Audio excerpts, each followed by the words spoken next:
Hey everyone, welcome back. Tomorrow is Election Day in the US, and I wanted to share with you all the 4 things that I'm going to be focusing on in the election results, and what these things might tell us about the future of American politics.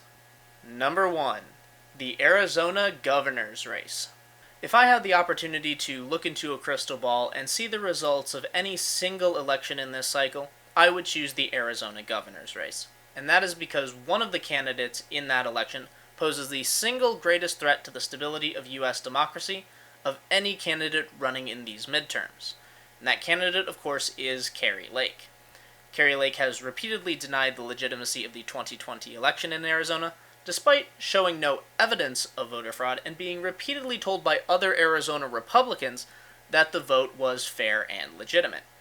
She's also begun to call into question the results of the 2022 midterms, without all of the votes even being cast yet, simply stating that she'll accept the results if she wins, leaving open the door that if she doesn't win, she may not accept the results of the election. And this is obviously an indicator of how she might behave in 2024 if she wins the governor's mansion. As governor, she would be responsible for administering and certifying the vote in the 2024 presidential election, and given her past rhetoric, I think it's only fair to assume that if a Democrat wins the state of Arizona, she would refuse to certify the election. This has never happened in U.S. history and would pose a significant crisis for counting the presidential elector votes and seeing how we decide who the next president is, especially since Arizona is a very important swing state. So, if Kari Lake wins, we could have a very serious issue in 2024, so I'll be keeping close tabs on the results coming out of Arizona. Number 2. Who controls the Senate? While it is incredibly likely that Republicans will gain control of the House of Representatives, the Senate is a bit more of a toss-up. Current polling suggests that several key races are within the margin of error, so it's really anyone's guess as to who's going to come out on top. Obviously, whichever party controls the Senate will be able to conduct their core legislative functions, such as passing legislation and approving presidential nominees. I think the more valuable question we can answer with the results is, does candidate quality matter anymore? In this cycle, Republicans have nominated a number of deeply flawed candidates in key elections such as Pennsylvania, Ohio, and Georgia. In Pennsylvania, we have Dr. Mehmet Oz, New Jersey TV personality and longtime snake oil salesman. In Ohio, we have J.D. Vance, a Silicon Valley venture capitalist. Both of these candidates have a tenuous connection to the state that they're running in, and their campaigns have been fairly lackluster, relying mostly on mimicking former President Donald Trump in order to win his endorsement, as well as the financial backing of wealthy Republican donors. However, neither of these candidates compare to the Republican candidate in Georgia. Herschel Walker has taken every opportunity to prove that he is exactly the kind of person that Republicans claim that they hate. He is a serial adulterer, absentee father, supporter of abortion, and domestic abuser. Now, despite their many flaws, all of these candidates are doing fairly well, with all of them leading in their respective polls at some point during this election cycle. If they end up coming out on top, I think that it really goes to show that it doesn't really matter who the candidate is or what their values are, so much as it matters what party comes after their name. Number 3. How powerful is the Freedom Caucus? While I did say that Republicans would likely have a majority in the House of Representatives, I didn't say that they would have the ability to govern. In fact, the greatest threat to the Republican legislative agenda is not Democrats, but in fact other Republicans, specifically the Freedom Caucus.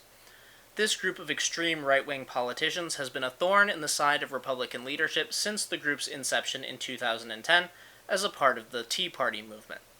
While their numbers have always been relatively small, the Freedom Caucus has consistently held just enough votes to make or break the Republican majority in the House, meaning that no bill passes out of the House without their approval. They have repeatedly used this power to drag House bills farther and farther to the right, bringing them into conflict with both Republican leadership in the House and more moderate Republicans in the Senate, forcing an impasse and generally stalling any sort of legislative process. In fact, they've been so successful at derailing the Republican agenda that not one, but 2 Republican speakers of the House have retired from politics entirely after having to deal with the Freedom Caucus for extended periods of time. As things currently stand, the Freedom Caucus is set to expand its ranks, with several freshman Republican candidates stating that they intend to join the Freedom Caucus should they reach Washington. Now, this is bad news for Kevin McCarthy, as it may seriously jeopardize his ability to even become Speaker of the House, given that many members of the Freedom Caucus currently don't like him very much. But even if he does end up getting the gavel, it's very unlikely that he will be able to legislate effectively. In the best case scenario, the Republicans will have a 1 or 2 vote majority in the Senate, and the House majority will be controlled by the Freedom Caucus. So, any bill that comes out of the House is going to be dragged extremely far to the right, and I find it pretty hard to believe that more moderate senators like Mitt Romney, Susan Collins, and Lisa Murkowski are going to come down with the same ideas as people like Marjorie Taylor Greene, Jim Jordan, and Matt Gaetz. This incompatibility between different wings of the Republican Party could derail their legislative agenda without Democrats even having to get involved. Historically, this has happened on a number of occasions, most notably the Republicans' failed attempt to repeal the Affordable Care Act. If the Freedom Caucus does expand its influence and drag the House caucus even further to the right, we're likely to see history repeat itself and watch the Republicans fail to do anything of significance in the next 2 years. While this isn't going to do anything to help the American people, it could provide Democrats a new argument in 2024 that allows them to focus on Republicans' inability to govern effectively and making the case for giving Democrats back control of government in 2024. Number 4. Who voted? The last thing I'm curious to see is who actually turns out and votes. I did a previous video where I discussed 2 different factors that might influence polling errors, and both of them revolved around voters turning out that aren't generally counted in polls. Looking at the polling data and seeing who actually came out to vote is going to tell us a lot about the evolving American electorate. This election has a lot of different issues on the ballot that are motivating people to come out who, generally speaking, otherwise wouldn't have participated in the democratic process. So, it's going to be really interesting to see these population shifts, who comes out, who stays home, and what people say is bringing them out to vote. I think this is going to really inform us on what voters care about and what solutions they want to see in the future. So, these are the 4 things that I'm going to be keeping an eye out for in this year's election results. Obviously, there are a lot of other important things going on at the national, state, and local levels, but I think these 4 factors can give us a really good overview of the path that America is on and what we can expect going forward. If you haven't voted already, make sure to get out and vote, and before you cast your ballot, think about it. Thanks for watching. If you want to see more of my content, subscribe to the channel and make sure to hit the bell icon so that you get notified whenever I post new videos.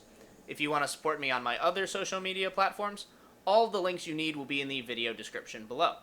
If you have any questions about this video or another topic that you'd like me to discuss, leave me a comment and I'll do my best to get you an answer. Thanks again for watching, and have a great day.